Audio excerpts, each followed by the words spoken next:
Ah, you need some professional help? Like a smart lawyer, maybe? I might need a lawyer at that. You owe me 2 weeks back rent, Mr. Culhane. Well, Leaving us so soon, Mr. Dye? I'm afraid so, Miss Travers. It's been real nice. got a warm day for traveling. Yeah, summer's kind of early this year, I suppose. Let's see, that's 3 nights and 6 meals. Hello, Eddie.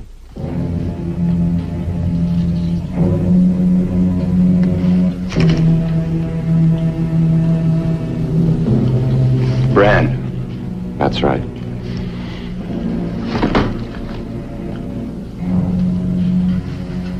Don't draw it.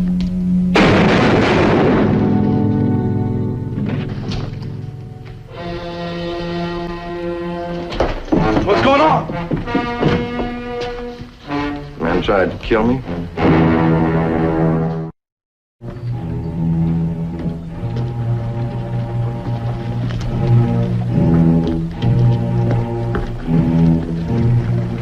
Didn't show, friend, but he died 5 years ago when he crossed me.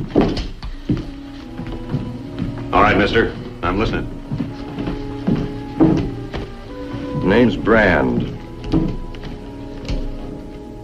You the same Brand who... It isn't polite to point.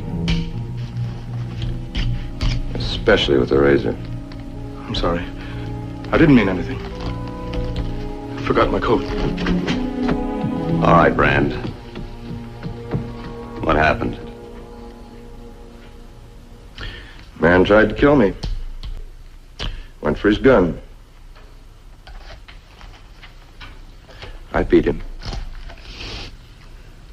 He tried to kill you without firing a shot. He always was a mite slow. Most of them have been, haven't they? You aren't wearing a gun, and I don't see a badge anyplace. Is he running for something? All right, Culhane. Might that be Clay Culhane? That's right. I thought your stamping ground was Texas. Why did he want to kill you? 5 years ago, Dime double-crossed me.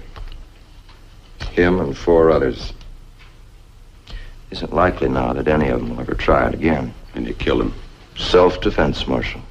He drew first, purely self-defense. Wasn't it, Culhane? You saw it. And a lady, too. Oh, that's right, Marshal. That's Brand's way. When he kills, it's always purely self-defense. He makes sure he has witnesses. Oh, and a man he can beat. And that's how he's made his reputation. I'm not exactly sure how you got your reputation, Culhane. Could be just a lot of fat talk. I don't care how you got your reputation, Brand. You're not adding to it in my town. Now, like Culhane says, you got witnesses that Dime went for his gun first, so I can't hold you for murder. But I can do the next best thing. You'll be out of Latigo by sundown. Or? I'll run you out.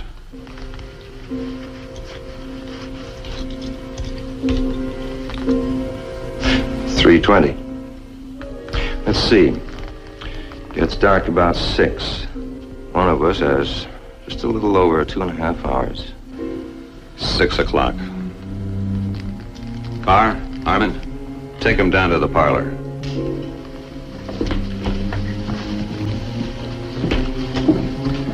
Marshal takes his badge mighty serious.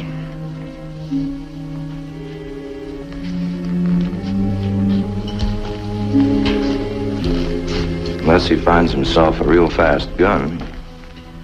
Doesn't figure to have it much longer.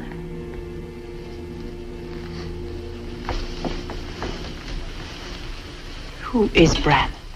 Well, I'm surprised you never heard of him. He was sure death to Eddie Dime, and at least a dozen others I know of. Went to trial twice, got off both times. Self-defense. Nice little town you got here. No, livery stable? Oh, yes, sir. Into the street. I'm the hostler. All right, hostler. Suppose you take my horse there and show him your stable. Animal's had a long trip. Yes, sir. Oh, that'll be 4 bits. I'll be around.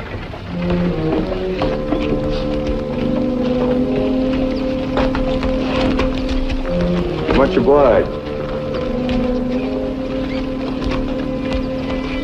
My horse friend, remember? Yes, sir. Of course, Latigo's nothing like Texas. Maybe this is what you're looking for. A nice, quiet little town.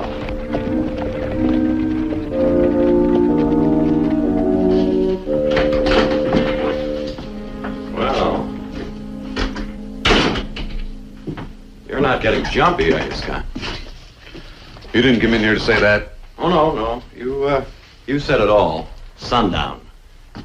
Don't you know giving an order like that was a one sure way of keeping Brand in town? What would you have done? Do you know what he is? I know. He's a man that kills just to keep his reputation alive. I said I know. I have seen him draw. And I've got a chance in 1,000, but you have. Is that it? I'm not saying that. Well, I am. Brand is my problem. I'll settle it and him in my own way.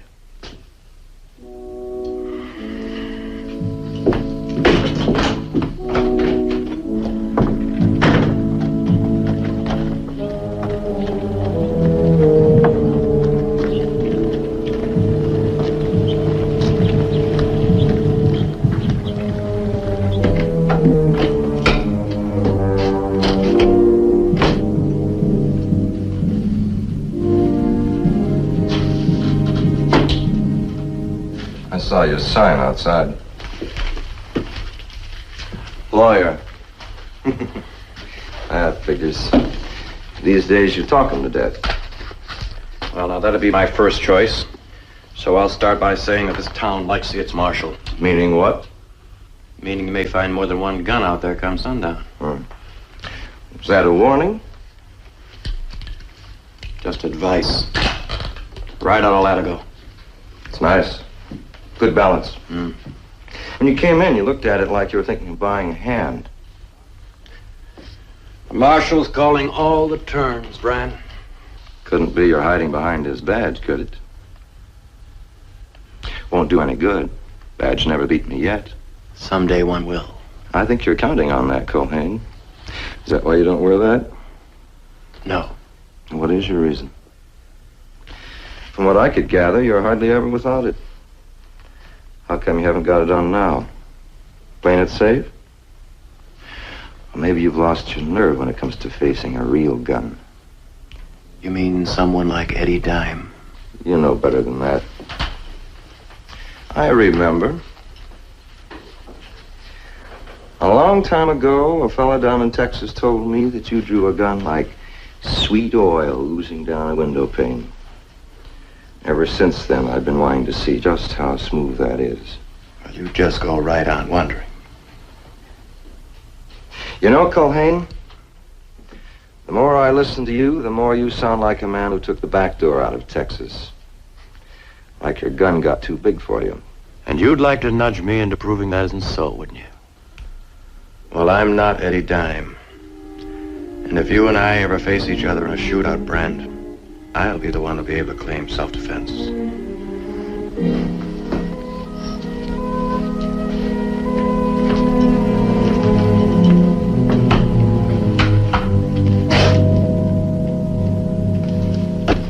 I say it's a disgrace. A man like that should be locked up. You like to try it? The marshal did all he could. And then some. I wouldn't stand in his boots for the whole territory of New Mexico. Why, that Brand got off 3 shots before Dime could find his trigger. I still say that... You still say what? Well, He was just trying to buy a round of drinks, Mr. Brand. Mighty neighborly. Rye.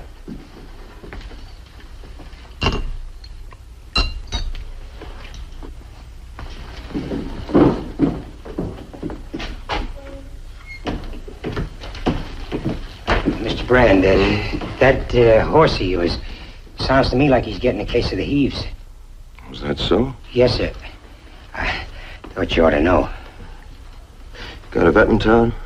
No, sir. Do you think there's anything you can do for him? Well, I don't know. Depends how bad he gets. Well, I tell you what. If he gets to strangling real bad, you better take him out and shoot him. I hate to see a critter suffer. Seems to me I owe you 4 bits. Yes, sir. Thank you, sir. Buy him a drink. Oh, no thanks, Mr. Brand. I gave up drinking a couple of months back. Is that so? Why? I was a drunk. Is that a fact? Then after 2 months, you must be thirsty. Pour the man a drink. But, Mr. Brand... Your ears bothering you? Thank you, Mr. Brand, but I'd better pass. Well, it's not like you're going to get drunk. On one friendly little drink? Go ahead. Man ought to be able to prove to himself he can take it or leave it.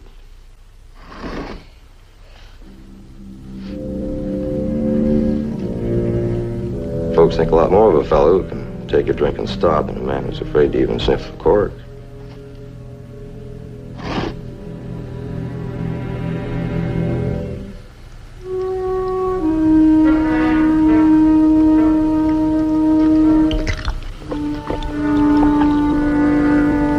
I'll have one with you.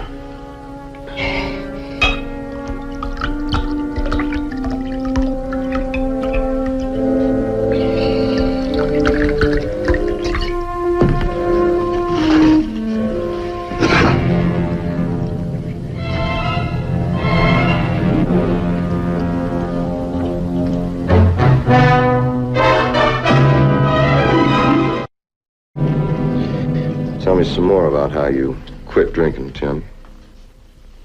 Well, sir, I was the typesetter down at the newspaper, but it closed down. And then I did jobs for a spell. Then, and old Steve, who worked down at this table, he got killed. They said I could have the job if I could stay sober. I tried. Sure. Did fine for a man with such a thirst. He's had enough, Mr. Brand. He's still standing, isn't he? Another bottle?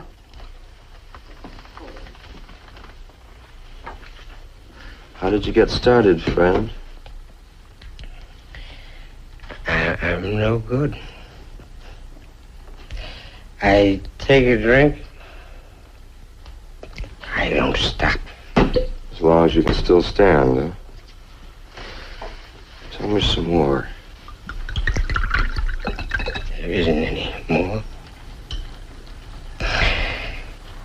Nothing. Isn't it enough to be just nothing?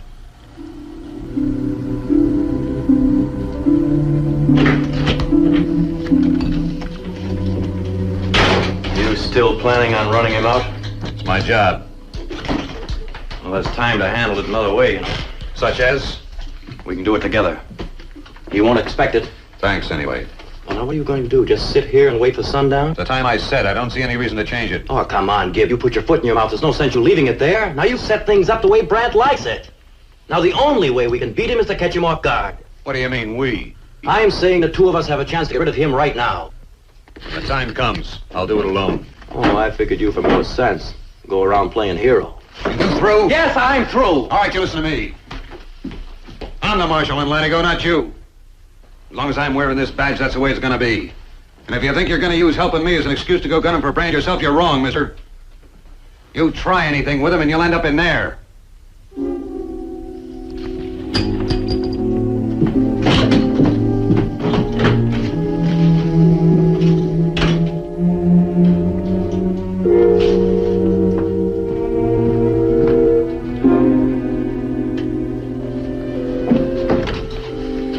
Well, what is it, Nora? Tim, that gunman has him in the saloon and he's drinking again. You better stay here.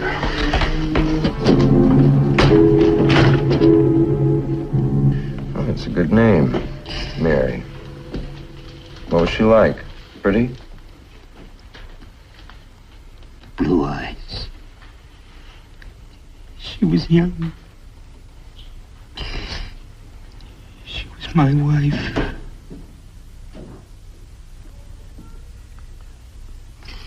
We had a homestead back in Kansas. One night there was a fire. They said it was my fault, the folks who got me out. Mary was still in there. I was drunk. They thought I killed my wife. Well, didn't you?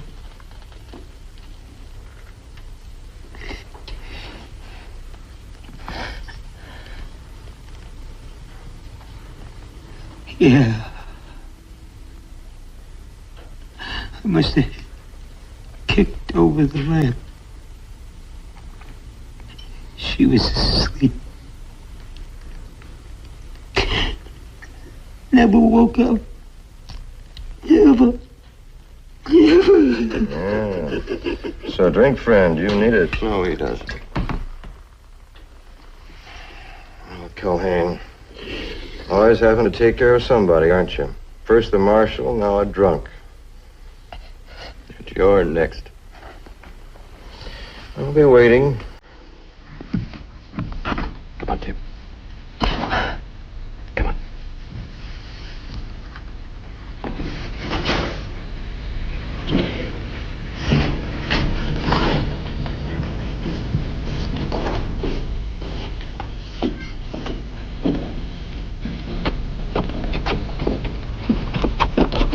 Here, take him home, put him to bed.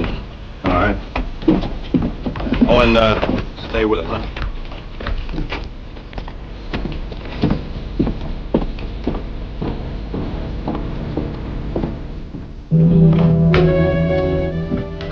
Was it bad? Bad enough. What are you going to do?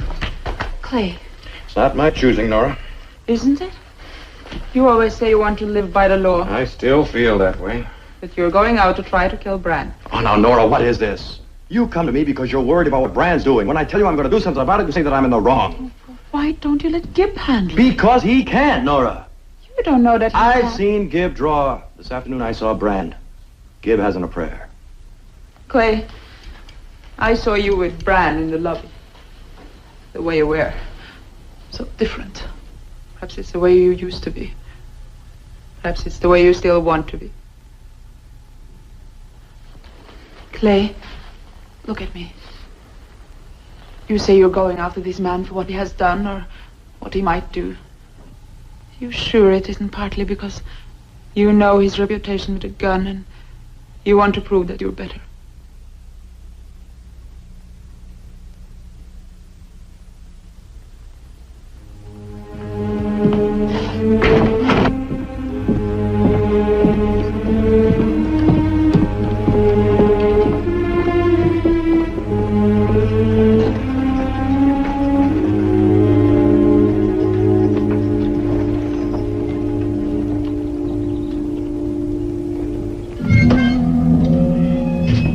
You're leaving town, Brand, one way or the other. Now start walking or fill your hand. I had a notion you wouldn't disappoint me. Man with your reputation had to have a backbone somewhere.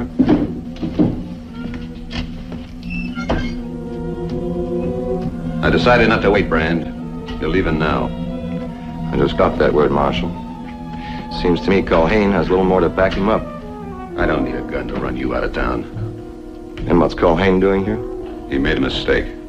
Any argument I have with Brand is strictly personal, Marshal. And settle it after he leaves Latigo. Get your gun, Marshal. I've been waiting all afternoon. Like I said, I don't need a gun. Where do you want it? In the face or in the belly? You won't gun down an unarmed man. Not with witnesses. Get your gun.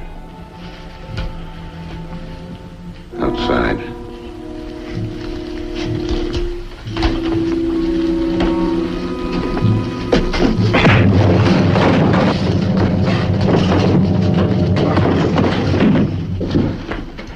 Had me going there for a minute, friend.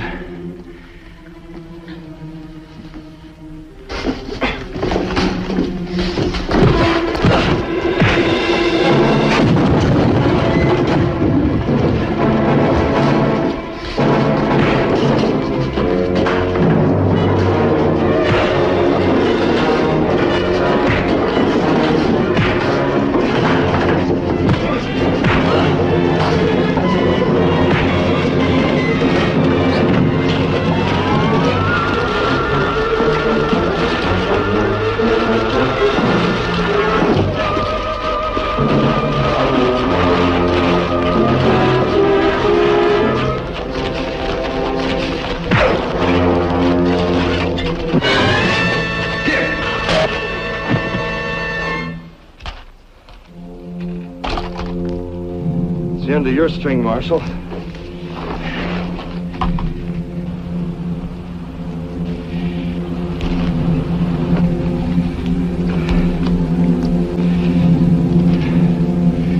If Marshal wants this back, he'll have to put on his gun and try for it. I'll be around. Brand, I'll take that badge. And you're leaving now. You're welcome to try.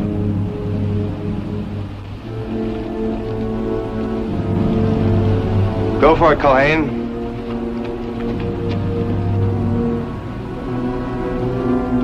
Go for it!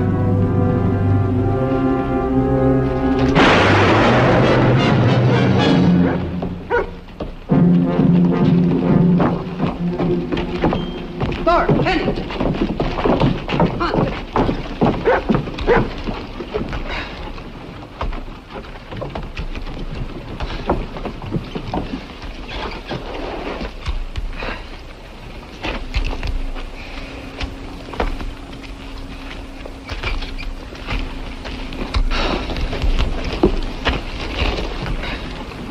I'm sorry, Clay.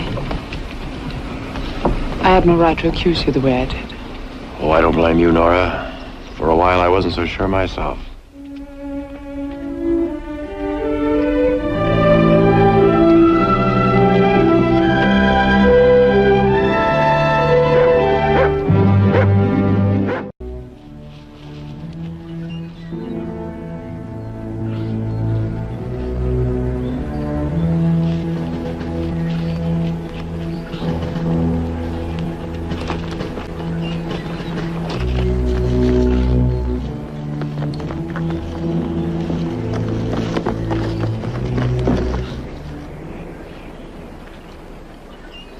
Looks like there's 3 of them in there. That chestnut mare belongs to Crawford. You know, if you hadn't seen him, Gib, I'll bet he'd hit the bank at Latigo, same as he did the one at Sapala Thursday. He probably rode into town just to get the lay of the land, Marshal. You should have remembered you put him in prison once before. You got any notion who the other 2 are? It's just him and Hank Needham at Sapala. They've been together on more than a dozen jobs.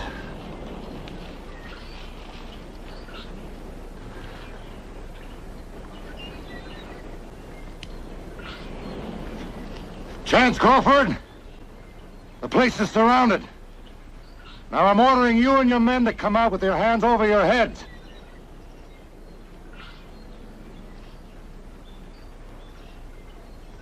Crawford! We'll burn you out!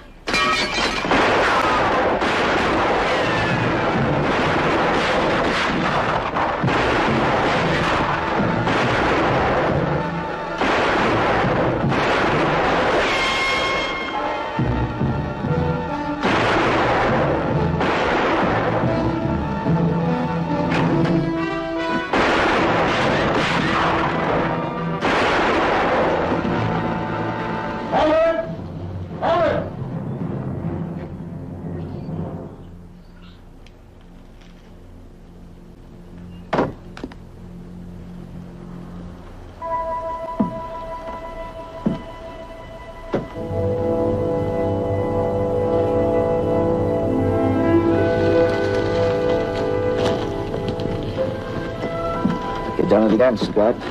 Same as before. Maybe not quite the same. Where's the 3rd one?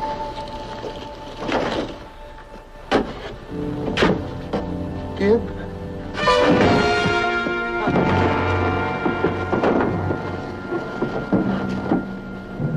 Doesn't look like he's been shot.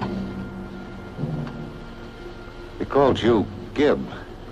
You know him? He's my brother.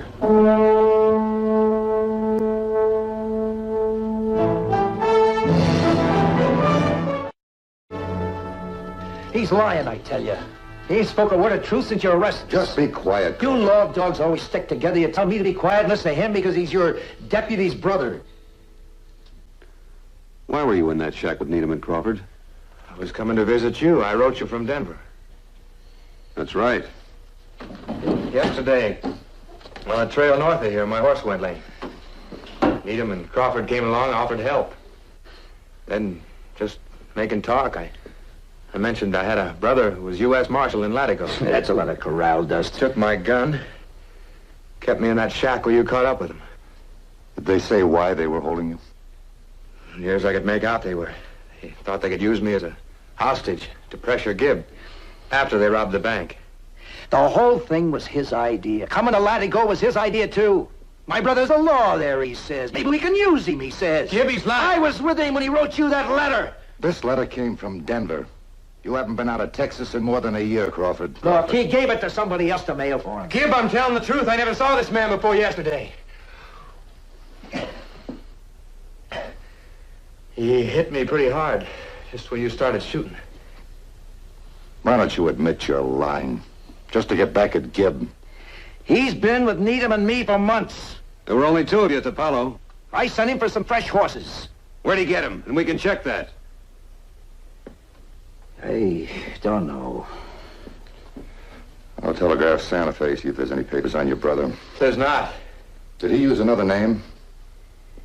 No, not since he's been with me. Gibb. We'll have to lock them both up.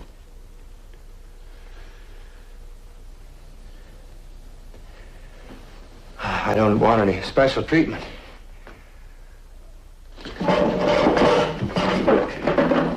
Crawford!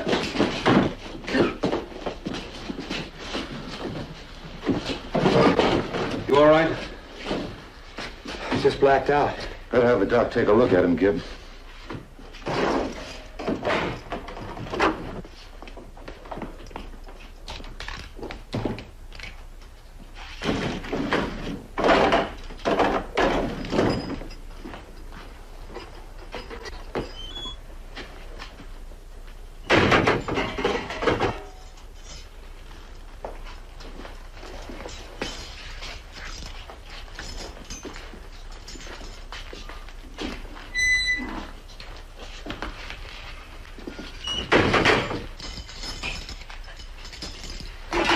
Never figured to be doing this. I came here to get to know you again. We couldn't get much closer than this. We'll get this straightened out in a hurry. Sure.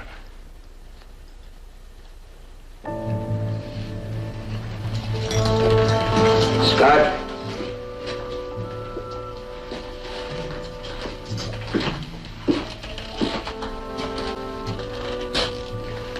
There ain't no doubt in my mind. If we get to trial, the judge is going to tell him to decorate a tree with me. When I ride under that cottonwood limb, your brother's going to be with me.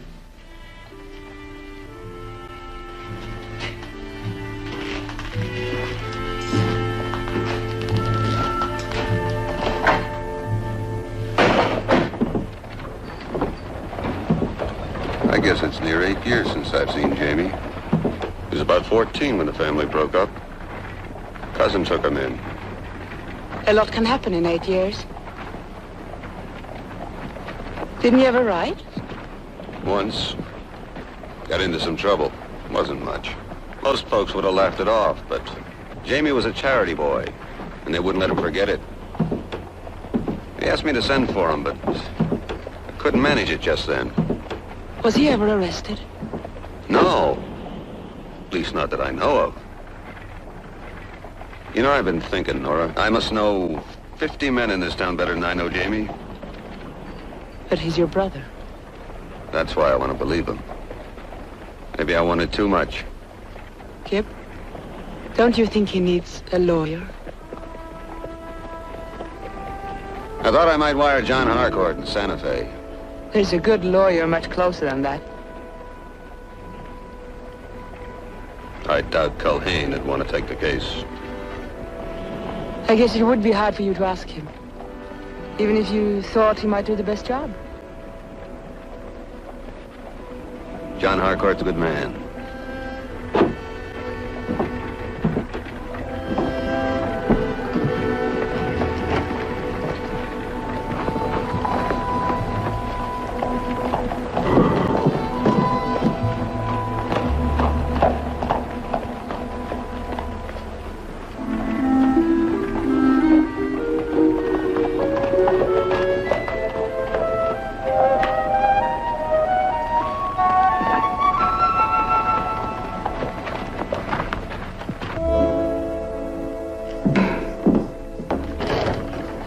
busy?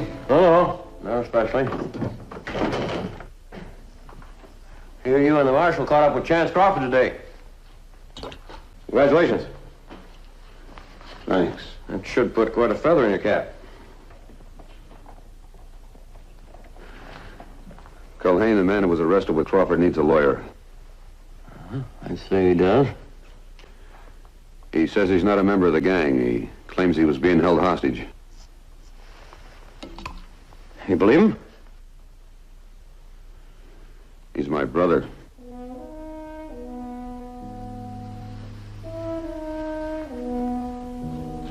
Thought I might get John Harcourt to come down from Santa Fe if you're too busy. Well, I'm not that busy. If he hasn't got much money, I'll take care of the fee. We can talk about that later. I didn't come here asking for favors. What's your fee? Armed robbery and murder. $20. 5 as a retainer. Now, you're a lawyer and he's a client. What's ever been between us, don't enter into it. That the way of it? That's the way of it.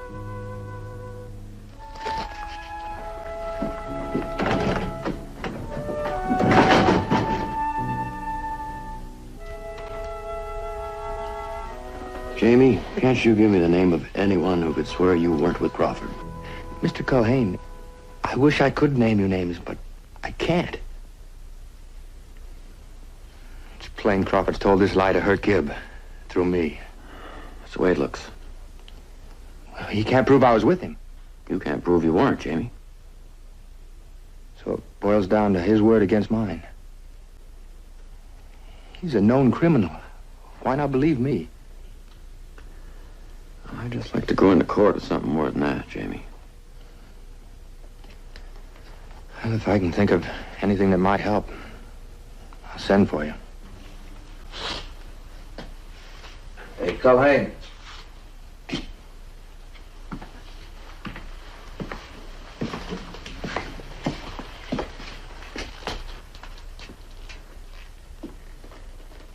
You won't get him off. He's been with us ever since Dobie Azul.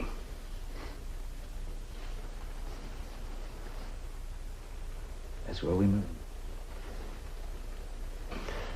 You held a bank up there? Yeah. They never tied us to that.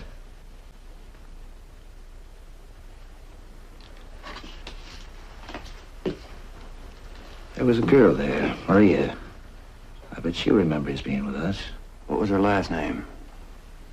Who knows? Don't make no difference anyway. You won't get him off.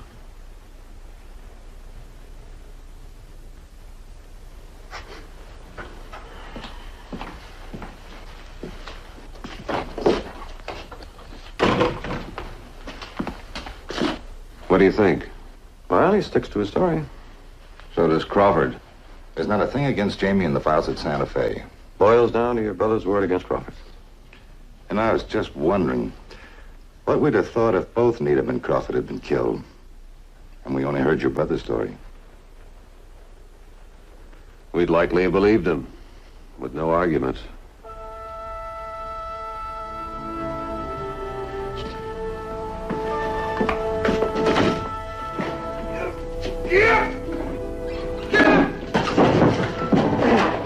He's got a gun!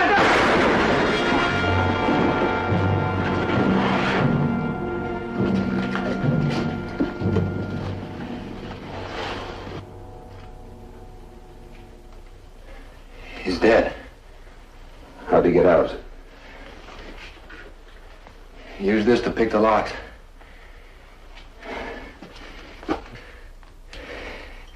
He was gonna hold the gun to my head.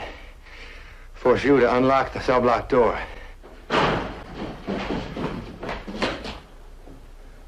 He was trying to escape.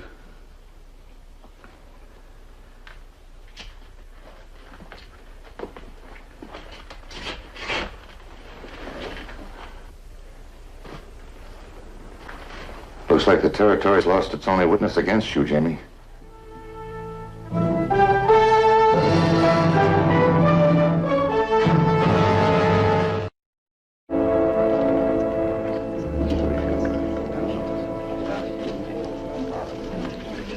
Marshal Gray, how many robberies had the Crawford gang committed prior to their arrest here? Well, since June of last year, Chance Crawford was positively identified in 14 holdups, most of them in Texas. And how many men ordinarily helped Crawford in these crimes? In every holdup but one, there were 2 other men. Were these 2 men ever identified? One of them was Hank Needham. And the other? We don't know. How many men were with Crawford in the cabin when you trapped him near here? There were 2. And who were those 2 men? Hank Needham and the defendant, James Scott.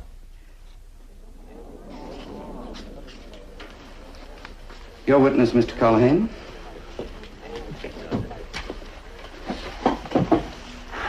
Marshal Gray, after the defendant's arrest, did you order his picture taken? I did. Why? I sent copies to the holdup victims in Texas. How many copies did you send? A dozen. And did anyone identify the defendant, James Scott, as the 3rd member of Crawford's gang? No one recognized him. No further questions?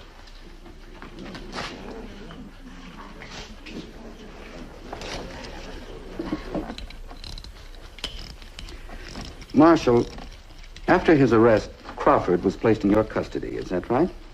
Yes. And it was your responsibility to see that he was safely delivered to this court, wasn't it? Yes. Now, what happened to Crawford?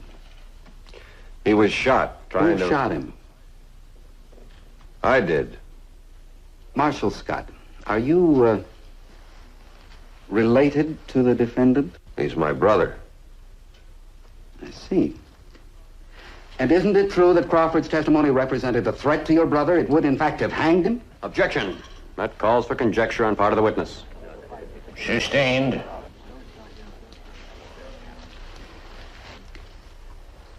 Did you know that Crawford meant to implicate your brother? I sent Crawford to prison before. That's why he wanted... Just answer the question, please. Did you know that Crawford meant to testify against your brother? Yes. And did you kill Chance Crawford? Yes, but that had nothing to do... No further questions.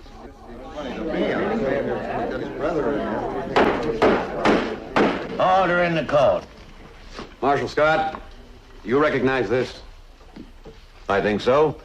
I think that's the gun Crawford had when he tried to break out. Crawford was armed? Yes. And you fired at him in self-defense? That's right. Thank you. That's all, Marshal. You may step down, Marshal. And now, Jamie, you mentioned to Crawford that you were Deputy Marshal Scott's brother. Is that right? Yes, sir.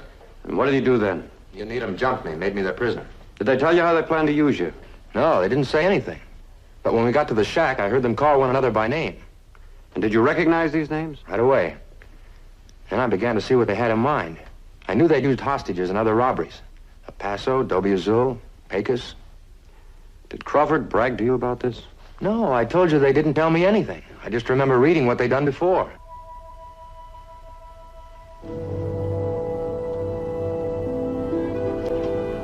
Mr. Culhane, have you completed your questioning? Your Honor, I should like to approach the bench. I'd like to speak to you in private. Granted.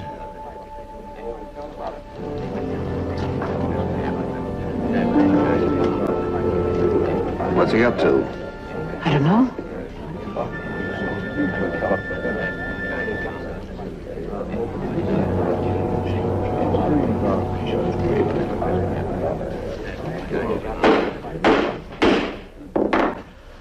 Mr. Culhane has asked this court's permission to be relieved of his duties as counsel for the defense.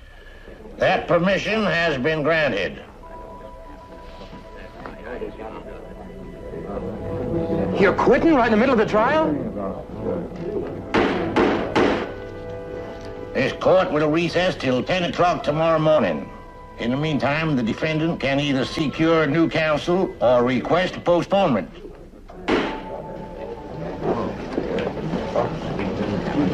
Why'd you do this, Gib?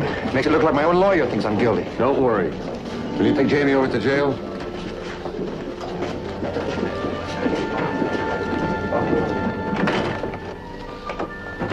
Why'd you do it? I can't defend a man I know is guilty. What are you talking about? Just now in his testimony, Jamie mentioned Dobie Azul. Why shouldn't he? Crawford's gang was never accused of that holdup. Till Crawford told me only 3 men knew. Crawford, Needham, and the third man at Dobie is all your brother. He found out some other way. Crawford could have told me. I can't believe that. So I did the only thing I could. You can believe what you like. But if you want the truth, try telling them that Maria from Dobie Azul is on her way here to identify him.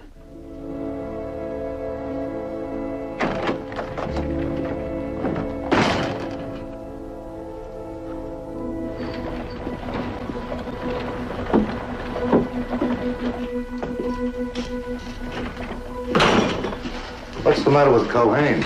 Nothing that can't be straightened out. I'll take over if you want to grub up. Thanks, Kip.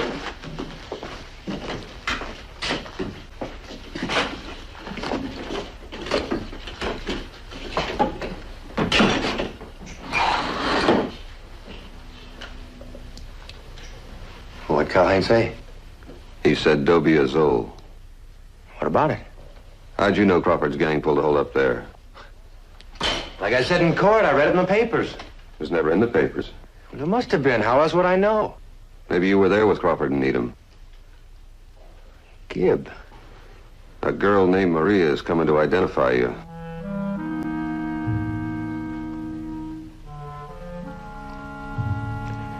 You lied from the first. I did it as much for you as for me, Gibb. I didn't want to spoil things for you. Things can still be all right. You fixed it for me to shoot Crawford. He was breaking out. You did what you had to do. I never could figure out how he got that gun. You're the one that got it. When the Marshal and I were after Crawford. You picked those locks. You wrestled with Crawford. You let him get the gun, and then you yelled for me. What are you gonna do? They'll hang me, sure. Come on. Gibb, wait! I only asked you for help once before. You turned me down then. Don't do it this time.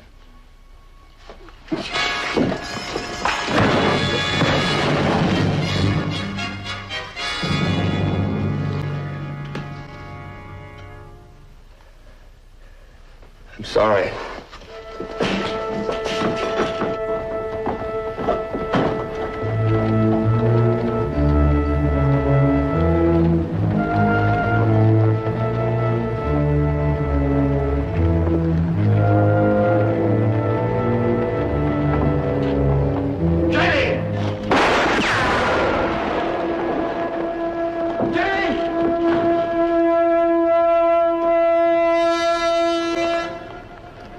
Jamie, give me the gun. You're not stopping me.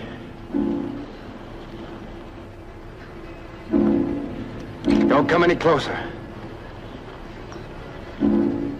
Gibb, I don't want to hurt you. Gibb! Scott!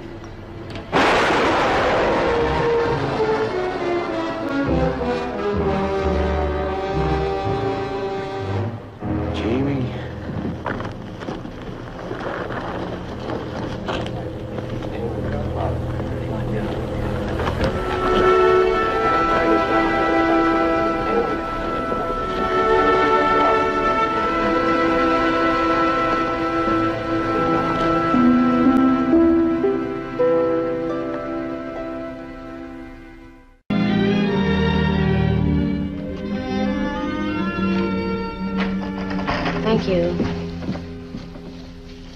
Good evening. Good evening.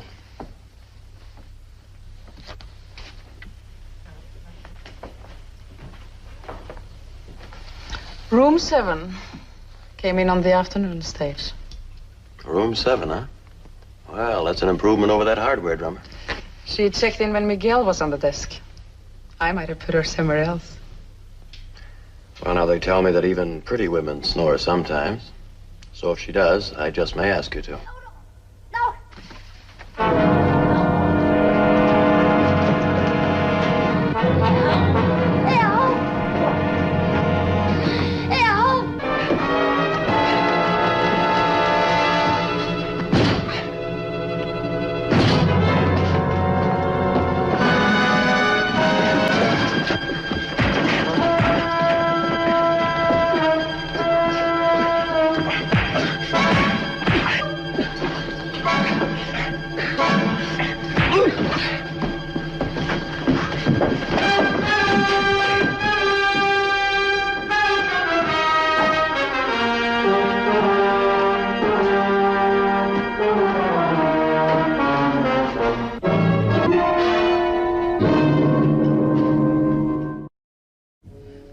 Last month we served more breakfasts than we had guests.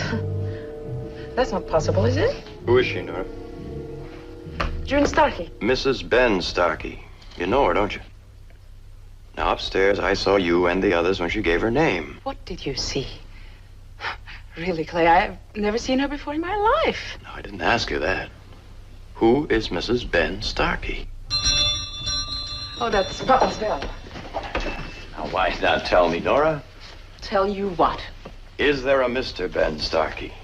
Is that it? I've never heard that name until tonight, Clay. You've got a nice way with the women, Mr. Culhane. You get to talk to Mrs. Starkey? Yeah, just for a minute. Doc threw me out. This fellow that was strangling her, you never did get a good look at him, huh? No, it was too dark. Why, I figure it's some saddle tramp busted in. She surprised him, he tried to choke her. He's probably halfway to Sonora by now. Well, that could be what happened. You think it was something else? It's possible. The Starkey woman a client of yours? No. Doesn't look like she needs a lawyer right now as much as she needs someone to see that she isn't killed. You know something I don't know? Did you ever hear of a man named Ben Starkey? No. Husband? What's he got to do with what happened to her? I don't know. But I've got a feeling there are a lot of folks in this town who do. Night.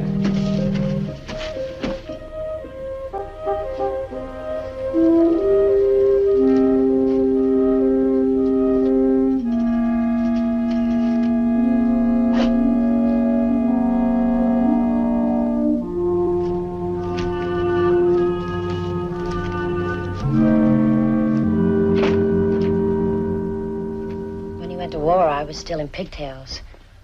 Then it was over, and he came back to Bennington Center a hero. Medals, a presidential citation.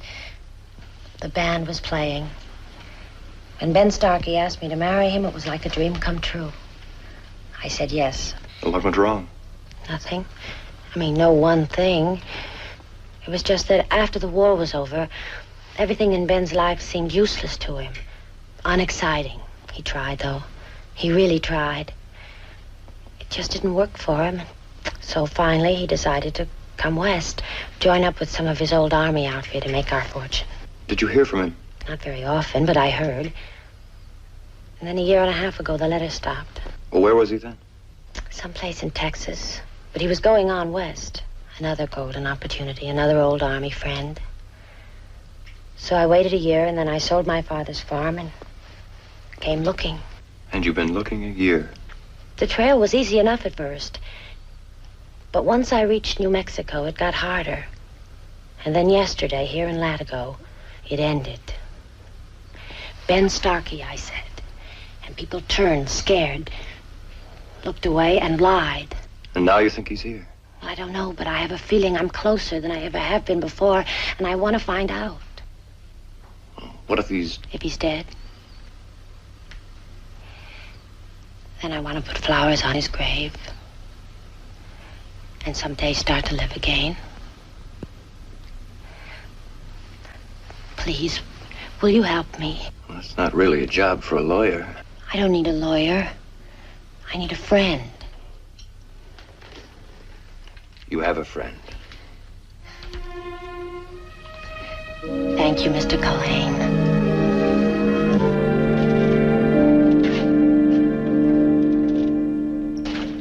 Be with you in a minute.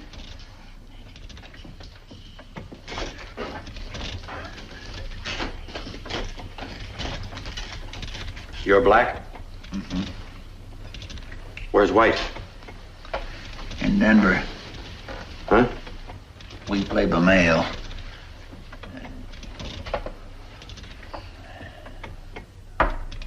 There, let's see him get out of that.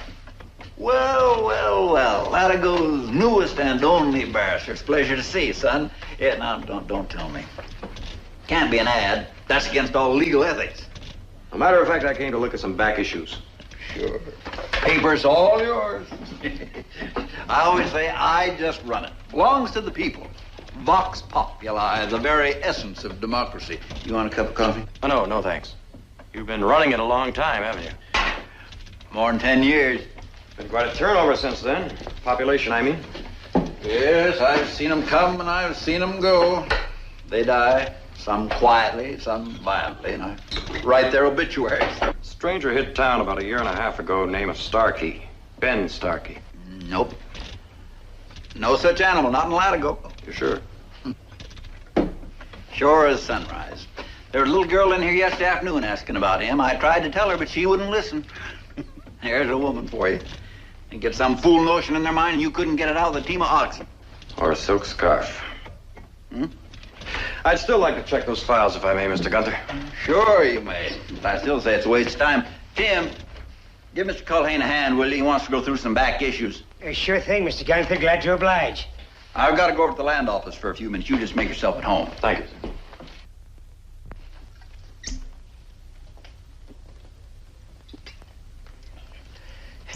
Running a press sure raises a thirst. I'll bet it does. Yes, sir. A terrible thirst.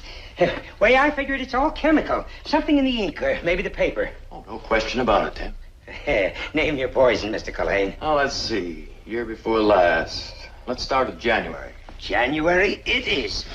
Yes, sir. Here we are. Now, January. No January. What? No January, no February, nothing till June. Here, see for yourself.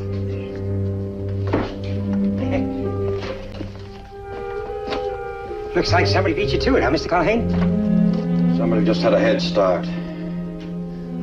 Tim, did you ever hear of a man called Starkey? Ben Starkey? Starkey? Would you like to see some other issues, Mr. Culhane? No, thanks, Tim. Not just now. Thanks, anyway.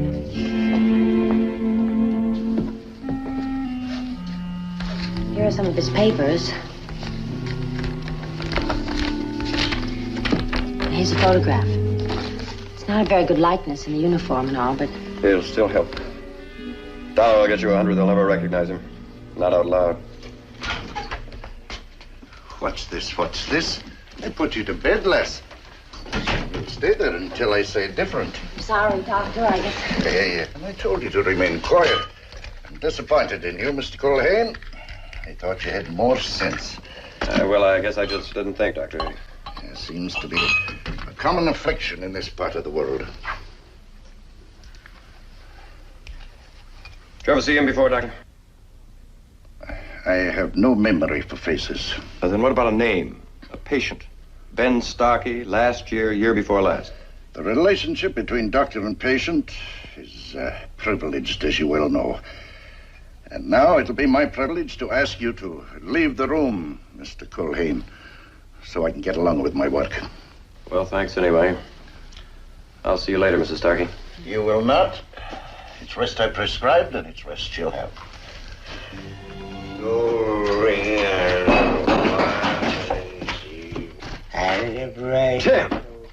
Tim! Oh, Mr. Culhane. Mr. Culhane. I'm not worth the paper I'm printed on. Come on, Tim, you better go to bed. Come on. Mr. Culhane, I've got bad memories. Bad. Shame to myself. I'm just a no-good drunken liar. It's all right, Tim. Come on, let's go. Come on. Like about that fella you was asking about. Starkey? What about Starkey? You never met. Not in the flesh, as they say. But I lied to you. I heard the name. Know the name. What do you know about him, Tim? Boot Hill. Boot Hill the day after I hit Latigo. I had me a staggering blow, if you know what I mean. Makes a good place to sleep one off, Boot Hill. Private. Real private. Most nights. And that night? I had company. There they were.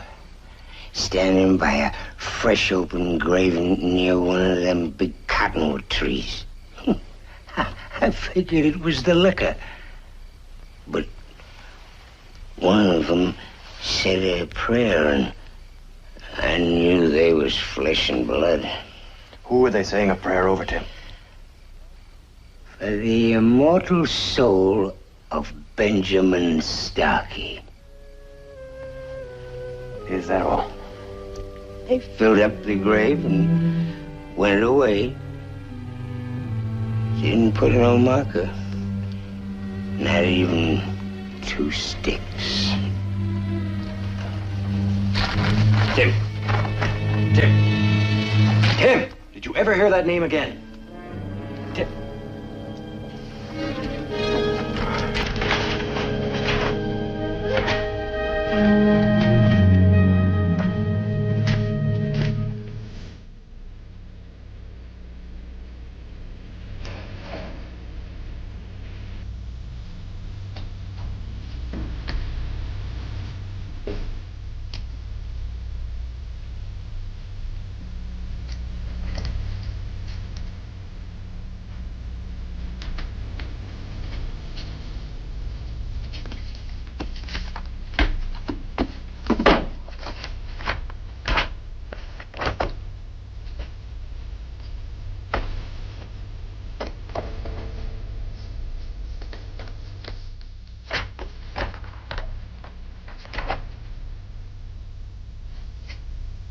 May 19th, Benjamin Starkey. Gunshot, left thigh, minor flesh wound. May 19th, Carl Borgen, gunshot. Bullet lodged in lower vertebrae, paralysis.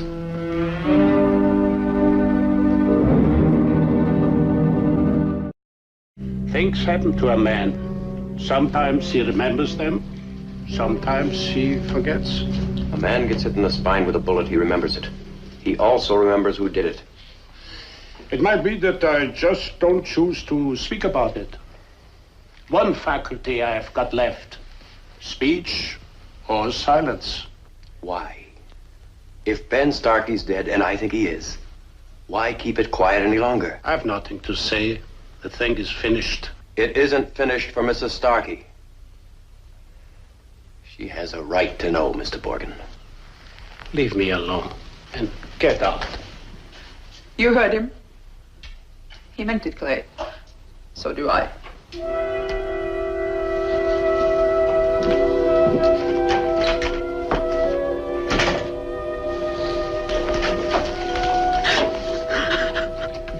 But you can't believe Tim. You know how he is when he's drunk. Tim didn't lie. There was something between Borgen and Starkey. I know there was.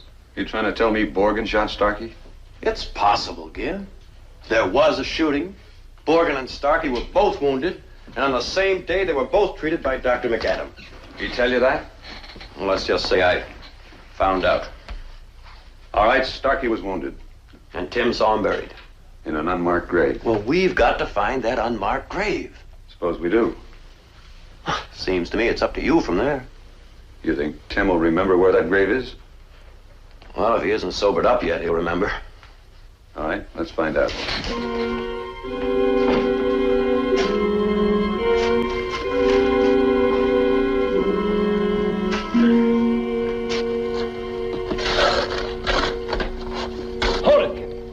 I hit something. Yes, sir. I told you it was here. Take a look.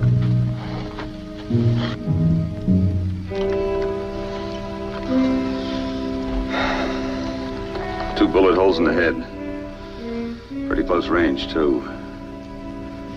You think whoever did it tried to kill Mrs. Starkey? Might be. What do you think? I'm thinking about Nora and her father. I'm going to have to set up an inquest for tomorrow. Maybe we should have left things as they were.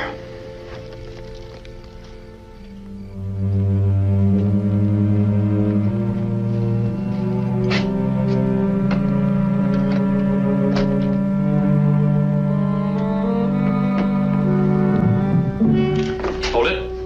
Right where you are.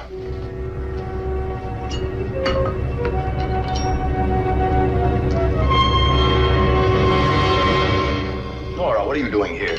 You know, don't you, Clay? Called Starkey?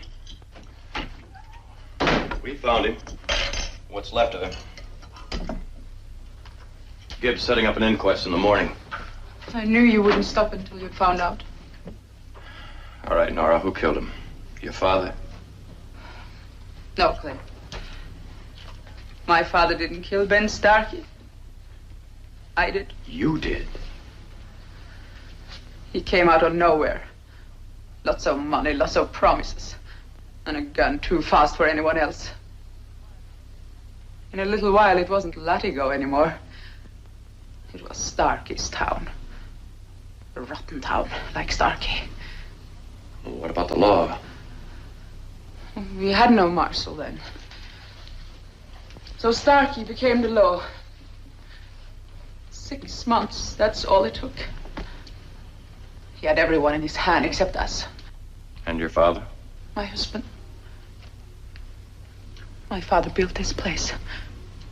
After I married John Travers, Papa retired, and John took it over. Starkey found out there were some men he couldn't scare. Well, he tried all right.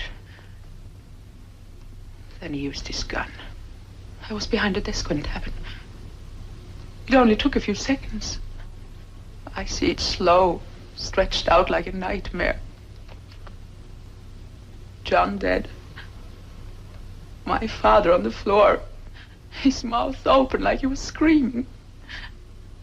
No sound coming out. Go on, Nora. A week later, Dr. McAdam told me my father would live. And how he was going to live.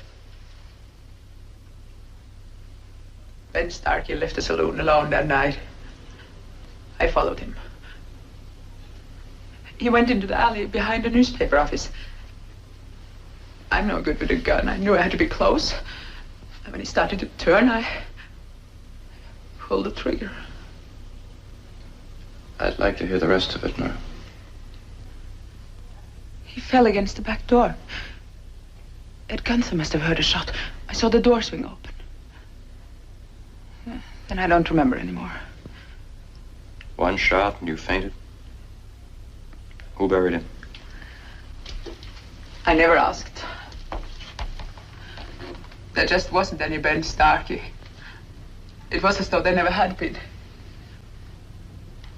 After a while, it got to be true. I could almost believe it. Did you keep the gun? Nobody in this town has ever said one word about it since then. For my sake. Well, I can understand why. There was no need to. Why?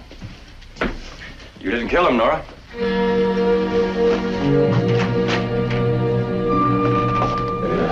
Now, we all know what Nora Travers has done for this town. And I say we stand behind her no matter what the cost. A very worthy sentiment, Mr. Gunther. And a very good chess move. I think they call it castling. Switching the rook and the king. Nora Travers shot at Ben Starkey with a .28. The man who killed him used one of these. Army Colt. Look familiar? Where'd you get it? Your desk, bottom drawer. That's illegal. So's murder. That's a pretty serious accusation, Marshal. You'll be needing proof. Starkey was alive when Nora Travers fainted. And he was buried with 2 .44 slugs in his skull. I wonder who found the body. You keep right on talking, son. Free speech. The very essence of democracy. 7th New England. That was Starkey's outfit. Is that so? Starkey left Texas broke. Planned to tie in with an old Army friend. Citations of valor. His wife had him in a trunk. The one your hired thug hadn't time to look into. 7th New England. Signed by the commanding officer, Lieutenant Colonel Rollo E. Gunther. Now, hold it, Culhane. Ed Gunther fought Starkey, tooth and nail. Did he? Taking over a whole town wasn't easy. It took a brain. Starkey wasn't smart enough. Oh, he was tough. Used to taking orders. Especially from his old commanding officer. What happened, Gunther? They get greedy? Or just fed up? Oh, I don't suppose it mattered much, Marshal. Pawns are expendable. They come cheap. But there was very good strategy, Gunther. Smart newspaperman would know about the decision to have a deputy marshal send a Latigo. So now was your chance to get rid of Starkey, the only man who knew and might talk. And here was your chance to make a whole town cooperate in keeping that story quiet. With 1 gun and 2 bullets. You know, there's a difference between check and mate, Mr. Culhane. The people in this town are all my friends. A jury would never convict, not on a wild story like that.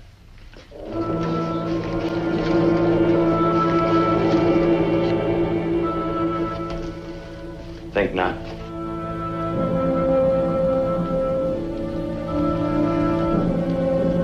Vox Populi, Mr. Gunther. The voice of the people. Essence of democracy. He's all yours, Marshal. I'm going to tell Nora.